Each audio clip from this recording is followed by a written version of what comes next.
Hola, ¿qué tal, amigas y amigos? Muy buenas noches. Mi nombre es Patricio Huertas. Bienvenidos a este 12º programa de Educación para la Vida. La filosofía se compone de dos voces griegas que significa filos y sofía, amor por la sabiduría. En este sentido, nos han dado clases de filosofía en las instituciones educativas, pero siempre los comentarios que yo he escuchado es que la filosofía es una clase aburrida. Vamos a tratar el tema de filosofía para la vida. Para esto, permítanme presentar al gran maestro, escritor y poeta Nelson Villasís. ¿Cómo estás, maestro? Bienvenido, buena noche. Qué gusto tenerte aquí en el programa.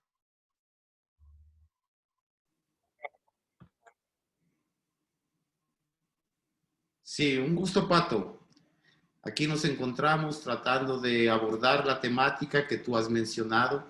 En realidad, la forma como se ha abordado la filosofía ha hecho de esta algo aburrido.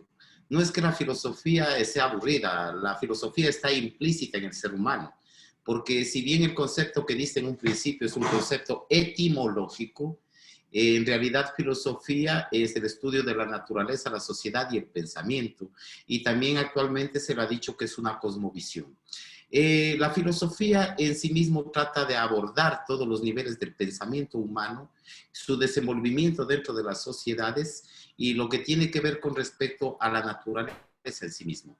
Es decir, la filosofía es indispensable, no importa el área del conocimiento en la que el ser humano se desempeñe.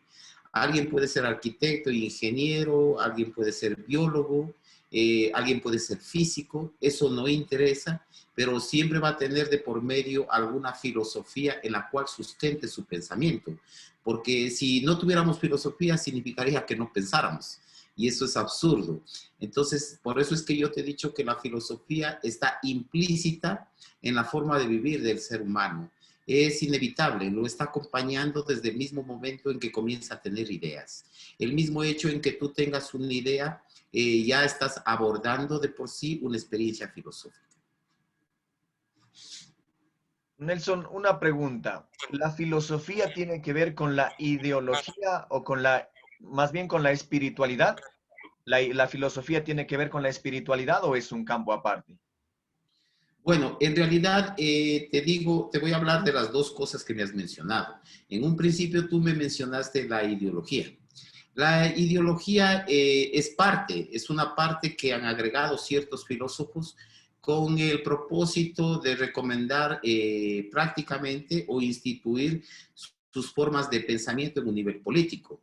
En el sentido de Carlos Marx decía que la ideología es una deformación de la realidad. ¿Por qué una deformación de la realidad? Porque no es la realidad tal cual es, sino como a uno en su mente le gustaría que sea. Y Antonio Gramsci le había complementado porque dijo que la ideología de la clase dominante será la ideología dominante en cada época.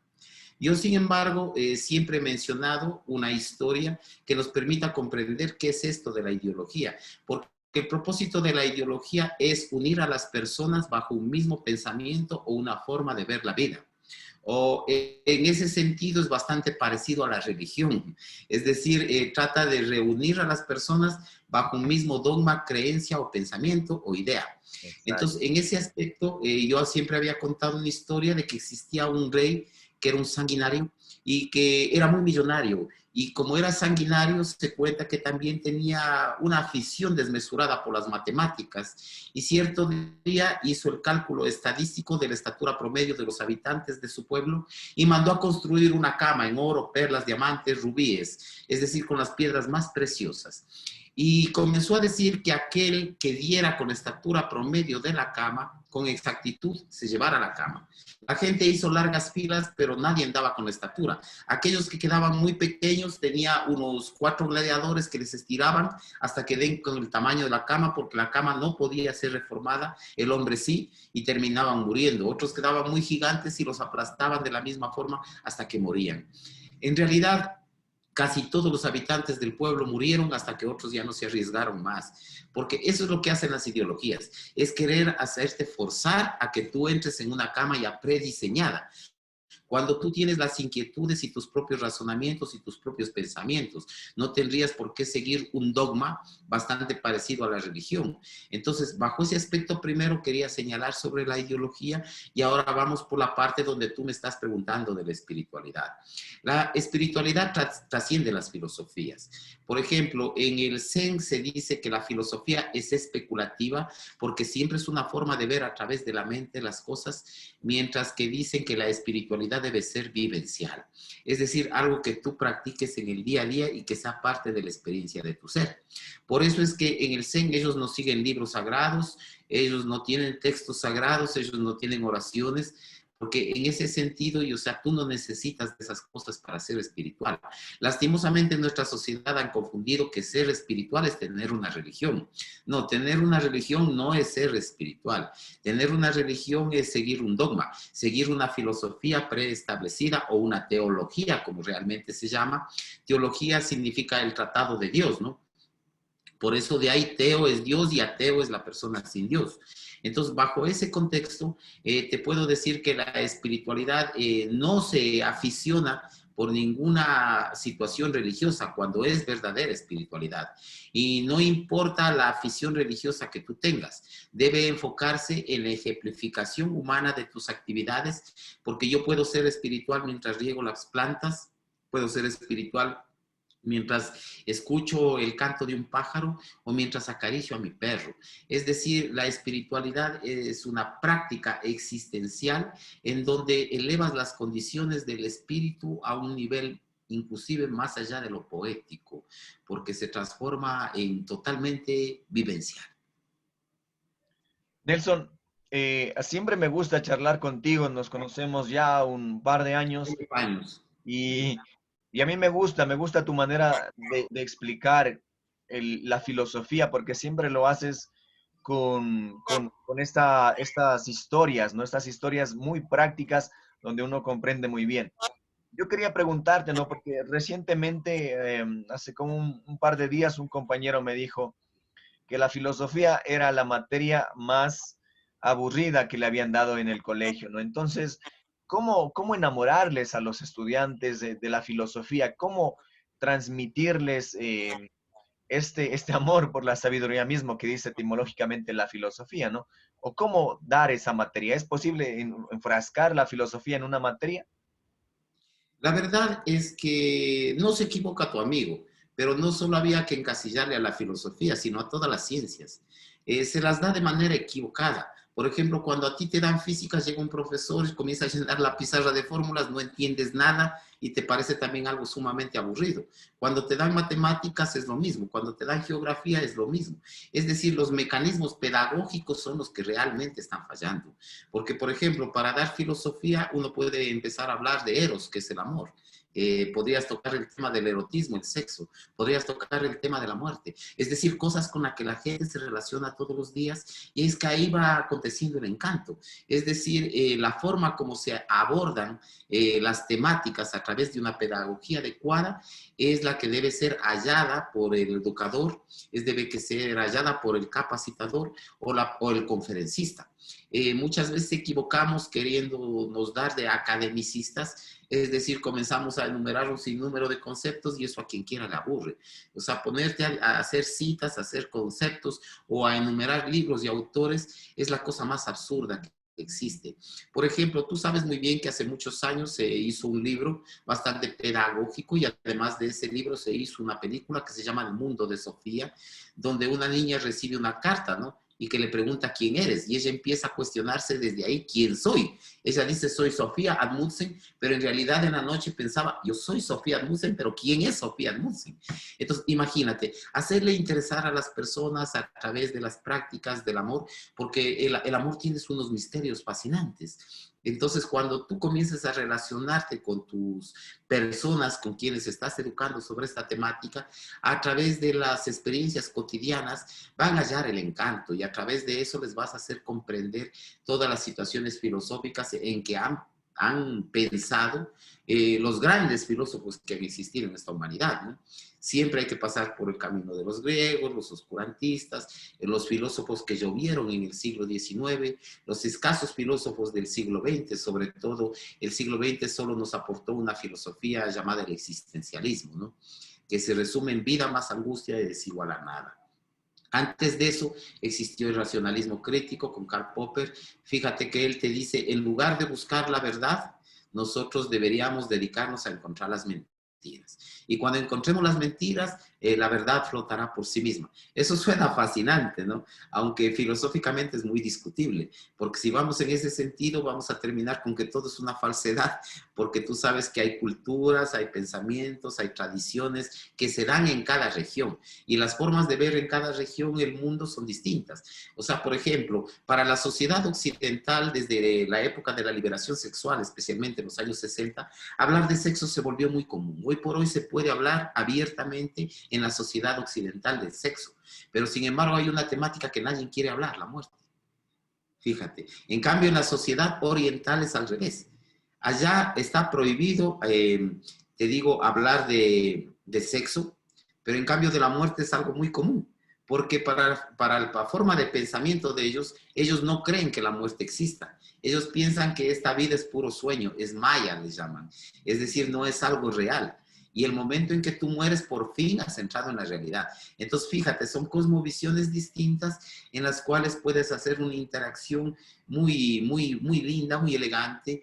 Entonces, a través de eso, puedes hacerles encontrar el encanto de lo que es la filosofía.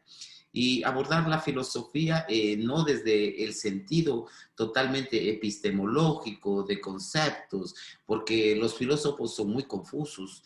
Muchas veces tú te pones a leerlos y no los entiendes, y eso porque obviamente no existen unas bases epistemológicas para la comprensión de los términos. Es como cuando tú también, alguien que entiende computadoras, no sé si te ha pasado, comienza a hablarte de diversas temáticas en un lenguaje cibernético al cual uno no tiene acceso y uno también se siente perdido como un tonto, ¿no? Cuando comienza alguien a hablarte de un sinnúmero de términos que desconoces. Pero en ese aspecto, lo primero que yo siempre he hecho cuando educo de filosofía es familiarizarles con todo lo que significa el uso de la epistemología. Es decir, los términos, la consecuencia de los términos, el por qué se usan los términos. Por ejemplo, en este momento yo te voy a citar un término, por ejemplo, individuo. Individuo proviene de individus, que significa aquello que no se puede dividir.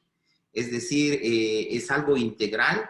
Un individuo es alguien que está unido tanto de pensamiento, de cuerpo y de espíritu. Pero sin embargo, en esta sociedad nos pasamos dividiendo. Creemos que una cosa es el cuerpo, otra cosa es el pensamiento y otra cosa es el espíritu. Y la verdad es que todas esas cosas habitan dentro de un mismo ser. Y eso le llaman a ellos individuo. Por eso es más importante que ser persona es ser individuo. Porque persona, en cambio, proviene del griego que significa máscara.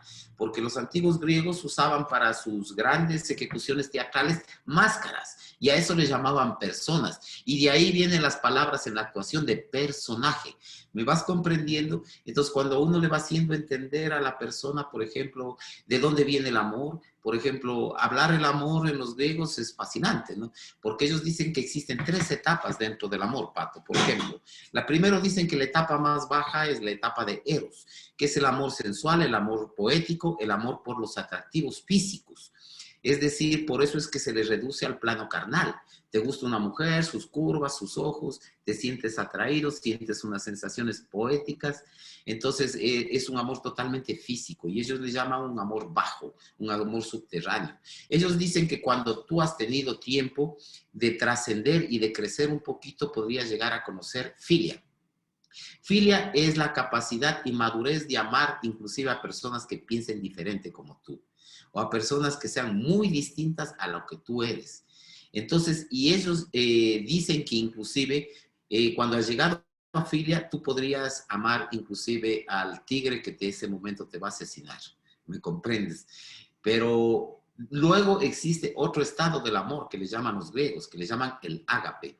El ágape ya es un amor donde tú dejas de existir, ya no es el yo, ya no es el ego, yo no soy como persona, sino la existencia es. Es decir, hasta la más remota de las estrellas es un fundamento de amor para que el universo esté cohesionado y exista. Entonces, es el grado más elevado del amor, a la cual solo han accedido los grandes místicos, los grandes sabios o los seres que han desarrollado su interioridad hasta volverse una luz en sí mismos.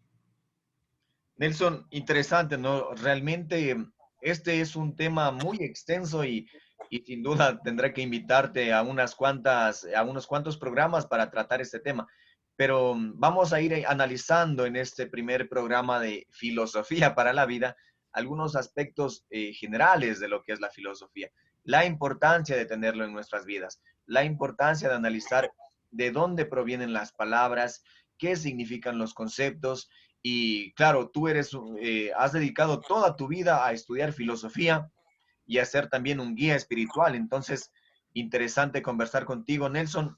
Yo quería centrarme en este momento en un libro que tú escribiste, que Ese libro realmente no sirve para nada. tú tuviste la amabilidad de brindármelo, de obsequiármelo para leerlo. Y hace poco lo terminé, ¿no? Porque tú me dijiste, lee una historia cada día o cada noche, y así lo hice. Entonces, hay que analizar algo de lo que tú escribes aquí, ¿no? Realmente me llamó mucho la atención todas las historias y mencionaban, aquí por ejemplo dice, ¿no? Todo cuanto yo les digo es verdad, pero todo cuanto ustedes escuchan es mentira. Esto es muy interesante y lo dijo Buda, ¿no? Siddhartha a sus discípulos. Entonces, ¿cómo analizamos esto, Nelson? ¿Por qué, por qué no seguir al maestro, ¿no? Si se supone que el maestro tiene que ser un referente para sus discípulos, ¿por qué Buda nos dice que no lo sigamos? Porque la realidad es que tú eres una luz en ti mismo. Y cuando tú estás siguiendo a alguien es porque te consideras ciego. Es decir, ya no puedes ver a través de tus ojos. Cuando Buda les dice todo lo que yo les digo es verdad, pero todo lo que ustedes escuchan es mentira, se refiere a lo siguiente. Yo les estoy contando algo que a mí me ha pasado, mi experiencia personal y lo que a mí me ha sucedido. Es verdad lo que les estoy diciendo. Pero como a ustedes ni les ha pasado ni les ha sucedido, entonces para ustedes es mentira porque no lo han vivido. Entonces tienen que aprender la gente a descubrir a través de sus propias experiencias. Imagínate, yo te puedo contar de que vengo haciendo el amor, no es verdad. ¿Tú crees que puedes disfrutar escuchándome? Por supuesto que no. Absurdo, tendrías que hacerlo por ti mismo. La naturaleza nos ha diseñado para que hagamos cosas por nosotros mismos. Imagínate, yo no puedo ir a miccionar, que en palabras vulgares es orinar, es decir, yo no puedo delegarle a alguien que me dé orinando. Es imposible. Tampoco puedo delegarle a alguien que me dé comiendo. ¿No es verdad? Entonces, la naturaleza nos ha diseñado para que existan cosas que las hagamos por nosotros mismos. Pero los seres humanos a veces, quizás por razones plutocráticas, es decir, hay gente que llega a tener mucho dinero y quieren delegar que les den haciendo todo. Pero sin embargo, nunca les van a poder dar haciendo todo. No les pueden dar comiendo, no les pueden dar luchando, ni les pueden dar haciendo el amor. Entonces, deberían ahí comprender cómo el Buda te hizo consciente de que la responsabilidad de tu propia vida está en tus manos. Por más bellas verdades que te diga el maestro, tú no puedes seguirlas a rajatabla y con ceguera. Por eso es que hay gente que enuncia que sigue a Jesús o sigue a Mahoma o sigue a Krishna, pero sin embargo, por eso es que sus prácticas vivenciales difieren mucho de la conducta de Mahoma, de Buda o de Krishna, porque hay católicos que yo les he visto salir de la iglesia y salen más neuróticos, salen a la casa a gritar, a patear al perro. Entonces yo les digo, no parece que han tenido una experiencia espiritual, parece que vienen como una experiencia con el diablo. Entonces el asunto es ese, el Buda fue claro, y no solo Buda, ¿no? Sino que también lo hizo Zaratustra. Cuando Zaratustra se despidió de sus discípulos, él les dijo, ahora que les dejo libres y me marcho, solo quiero advertirles una cosa. No crean nada de lo que yo les he dicho. A lo mejor yo he sido un mentiroso, un timador, un engañador, un embustero. Ahora aprendan a encontrar las cosas por ustedes mismos. Y cuando le encuentren su propia luz, a lo mejor volvamos a encontrarnos en el camino.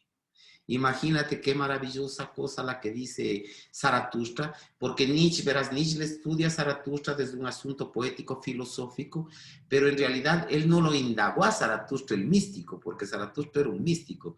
Yo tuve que consultar los avestos, que sabes que es algo que me costó muelas poder acceder a traducciones, porque el avéstico es un idioma desaparecido hace más de 1000 años, y en los avestos están los textos originales, los pocos textos que nos quedaron de Zaratustra, donde Zaratustra o Zoroastro significa el propietario de los camellos dorados. Y su historia es mágica porque es el único místico que se cuenta que nació riendo en lugar de llorando. Y se cuenta que por eso le gustaba ser muy feliz, hacer divertir a la gente y que el sentido del humor era la práctica de su religión.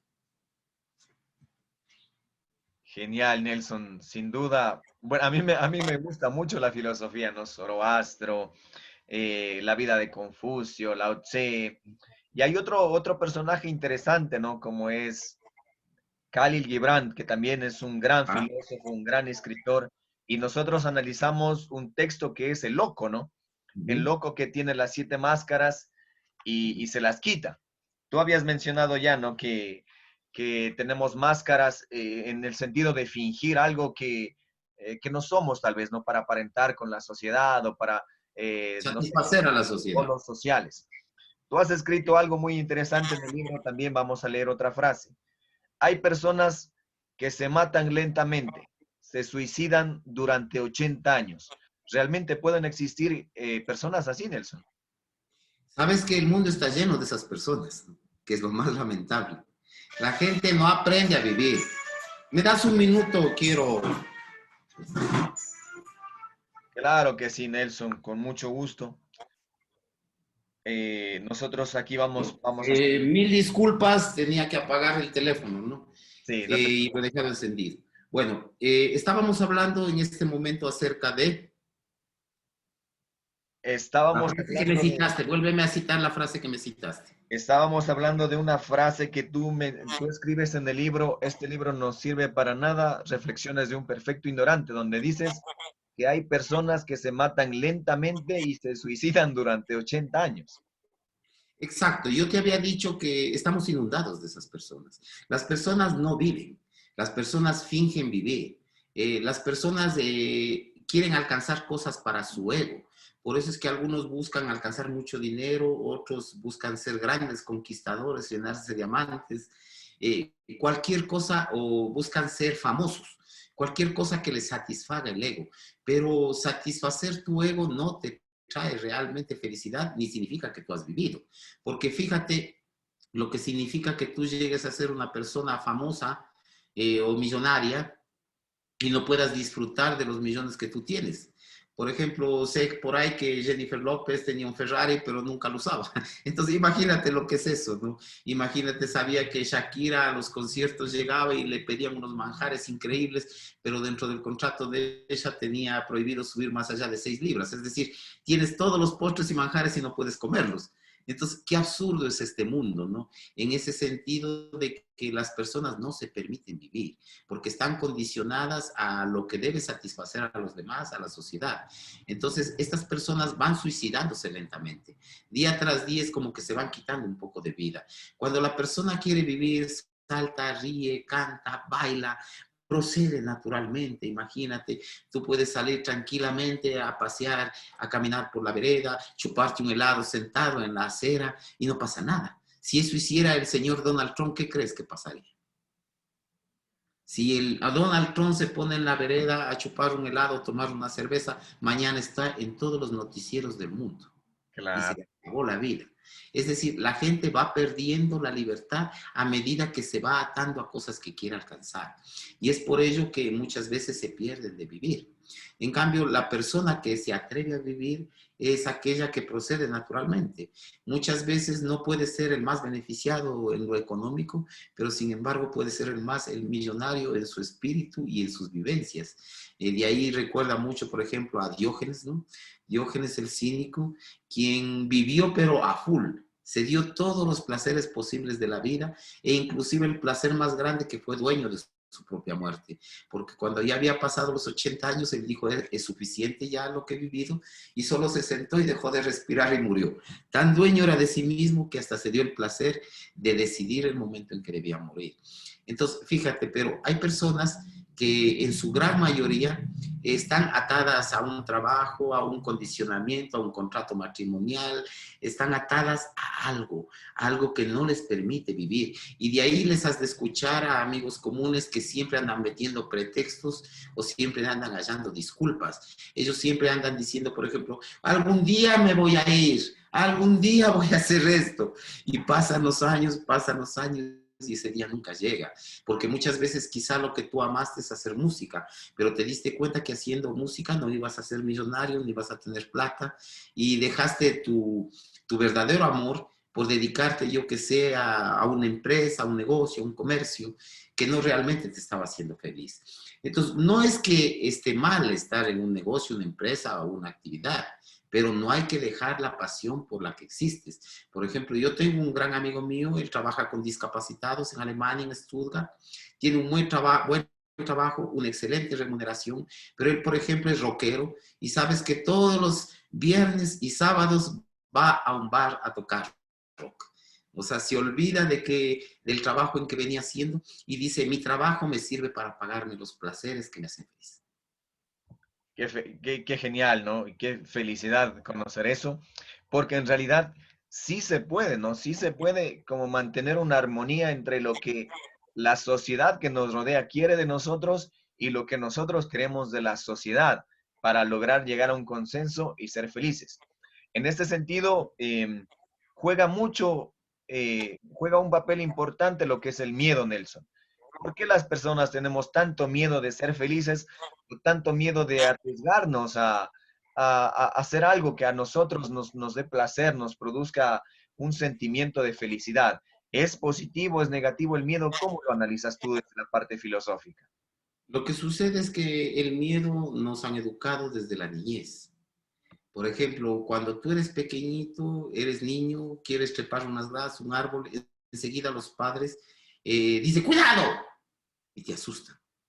Es decir, tratan de suspenderte los riesgos desde que eres muy pequeño. Tratan de controlar inclusive tus esfínteres bajo horarios, ¿no? A tal hora debes bañarte, a tal hora debes comer, a tal hora debes dormir, a tal hora debes ir al baño. Es decir, vamos educando inclusive nuestro organismo. Entonces, bajo esa serie de condicionamientos en los que vamos creciendo, en que luego va interviniendo el colegio, va interviniendo la religión, va interviniendo la autoridad de los padres, van interviniendo las reglas sociales que existen, a la persona le van condicionando con un sinnúmero de miedos y los miedos no te permiten asumir riesgos, ¿no? Y solo la gente que trasciende los miedos es la que ha llegado a construir genialidades. Porque los grandes genios han hecho cosas impensables, es decir, de cosas que nadie creería, que pensarían que están locos, y en realidad ellos se atrevieron a indagar, a buscar, a encontrar una alternativa y contribuir con algún tipo de respuesta al respecto. Hasta antes, por ejemplo, en la religión se enseñaba en la Biblia, yo que sé, hasta el siglo XV, que la tierra es plana, y era sencillamente era así, y que es más, que el sol daba la vuelta alrededor de la tierra, y todo era al revés, ¿no? Todo era muy distinto, y, o sea, no era el sol el que daba las vueltas alrededor de la tierra, sino era la tierra la que daba las vueltas alrededor del sol. Claro, en realidad tenemos que liberarnos del miedo y, Sí, y tú sabes, por ejemplo, de lo que te menciono, eso le condenaron a Galileo Galilei, ¿no? claro, Le querían matar por haber dicho eso. Y sin embargo, el Galileo Galilei, a pesar de ya ser un anciano, dijo algo muy célebre. Le dijo, muy bien, voy a borrar lo que dice mi libro. Pero sin embargo, dijo, la Tierra seguirá girando alrededor del Sol. claro. Puedo tacharlo del libro, pero la verdad es evidente, dijo. Claro. Yo creo que también los personajes, ¿no? Las personas a través de la historia siguen avanzando, siguen estando en la vanguardia y pasa lo mismo, ¿no? El miedo de la gente los ataca mucho y muchas veces terminan mal, ¿no? Terminan mal, pero ellos vencieron ese miedo. Ahora, yo lamento mucho que el programa sea tan corto porque nos podemos quedar horas y horas conversando de filosofía. Quiero preguntarte dos temas finales y para ser muy concretos también. A mí me interesa mucho que tú nos comentes un poco, no para mí, sino para la gente que escucha este programa, cuál es la filosofía del vacío, que es muy importante y a mí me gusta mucho cómo tú lo tratas este tema. Por favor, Nelson. Bueno, eso viene de Buda, ¿no? Y se llama el principio de vacuidad. Es decir, nosotros hemos entendido el vacío como la ausencia, como la no existencia, pero el vacío, según el principio de vacuidad, quiere decir otra cosa. Es decir, nada es independiente por sí mismo y todo está relacionado. Es decir, nada es separado de nada. Todo está totalmente cohesionado. Hasta la más remota de las estrellas está relacionado con la más pequeña de las hormigas. Es decir, en este universo nada es accidental, todo está contribuyendo, todo está fusionado y todo está unido. Entonces, bajo ese sentido, el principio deberíamos preocuparnos, en vez del vacío, preocuparnos de cuando estamos muy llenos. Porque fíjate, cuando tu estómago está muy lleno ya no entra ningún alimento. Cuando tus pensamientos están tan llenos y colapsados, tú pierdes creatividad, pierdes tranquilidad, pierdes paz y solo la angustia entra dentro de tu ser. Entonces, tú siempre debes dejar un espacio para el vacío, porque el vacío es como el plato en el que te sirves el alimento. Luego que te has servido el alimento necesitas vaciarlo, ¿no? Para poder tenerlo limpio y poder acoger otro alimento en el mismo. Lo mismo pasa con tu mente. Cada idea que tú hagas uso de un pensamiento o idea, debes aprender a vaciarte para que tu mente quede limpia, como el plato al que devuelves a la alacena, o que devuelves al mostrador, o que devuelves al cajón. Entonces, el principio del vacío es fundamental en el ser humano. Aquel que aprende a vaciarse es aquel que siempre tiene espacio para que entren nuevas cosas. Nelson, y con esto finalizamos. Por favor, explícanos esa funcionalidad del jardín Zen, porque nosotros observamos que el jardín Zen solamente tiene arenita, un rastrillo y unas piedritas por ahí. Pero ¿qué produce, no? Esta simplicidad del jardín Zen. Zen. Ya, el jardín Zen se inventó no por asuntos decorativos, como alguna gente cree. El jardín Zen es un laboratorio de ciencia espiritual, quien lo creyera. En el sentido es el siguiente. Cuando tú entras a un jardín normal, está lleno de diversidad de plantas, de árboles, de flores, de los más variados. Y va a ser evidente que cuando tú entras a un jardín normal, vas a empezar a juzgar.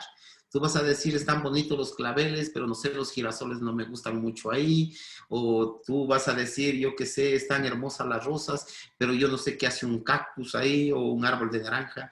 Entonces, tú vas a empezar a juzgar. Y el juzgar, el juicio trae el prejuicio. Y el prejuicio trae el sufrimiento. A través de esto, los Zen descubrieron que si creamos un jardín en donde a la gente no se le permita comparar, ellos van a cambiar de forma de asumir la vida. Entonces, ellos inventaron unos jardines llenos de arena. Arena, arena, arena, arena. Te ponen un rastrillo para que a cada momento lo diseñes de forma diferente, cosa que tú no puedes hacer en un jardín normal, ¿no? Porque es imposible. Tú cambiar el jardín normal te llevaría semanas para poder rediseñarlo, pero en un jardín Zen tú podrías rediseñarlo hasta 3 veces al día, no hay problema. Haces figuras geométricas y además el elemento arena. El elemento arena es tan infinito como las estrellas en el universo. Es decir, tiene una relación con mostrarte lo infinito. Y también es una forma de mostrarte lo que llaman los occidentales rutina. ¿Por qué? Verás, ellos en el Zen no hay rutina. O sea, todos los días amanece, atardece, anochece. Es normal. Todos los días la Tierra gira en su propio eje y va girando alrededor del Sol. Todos los días tú tienes que bañarte, que comer, que vestirte. ¿A eso también le llamaríamos rutina? No. Claro. Entonces, en el Zen, ¿qué te enseñan? Al ponerte todos los días el elemento arena, te enseñan que el elemento es el mismo, pero que sin embargo tú lo puedes diseñar de forma diferente. Y por eso te dan un rastrillo para que puedas crear las figuras según lo que vayan haciendo en el día. Entonces, fíjate, te hacen romper con esa esclavitud de la rutina y mostrarte que el hecho de que las cosas sean repetitivas no es el problema. El asunto es cómo tú las puedes diseñar de diferente manera, así tengas las mismas fichas.